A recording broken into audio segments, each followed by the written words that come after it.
अस्सलाम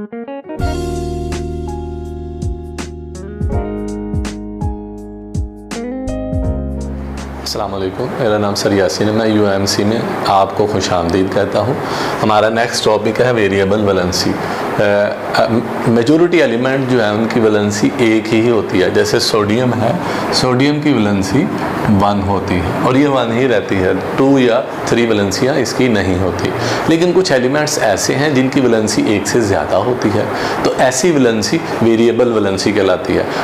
सम elements show more than 1 valency is called variable valency. For example iron जो है इसकी वैलेंसी +2 भी है और आयरन की वैलेंसी +3 भी है, यानी 2 वैलेंसियाँ हैं आयरन की, 2 भी और 3 भी। तो ऐसे एलिमेंट जिनकी वैलेंसी 1 से ज़्यादा हो, 2 हो या 3 हो, ऐसी वैलेंसी वेरिएबल वैलेंसी कहलाती है। Fe2 और Fe3। अब इन वेरिएबल वैलेंसी रखने वाली एलिमेंट्स के नाम का तरीकाकार क्या होता है?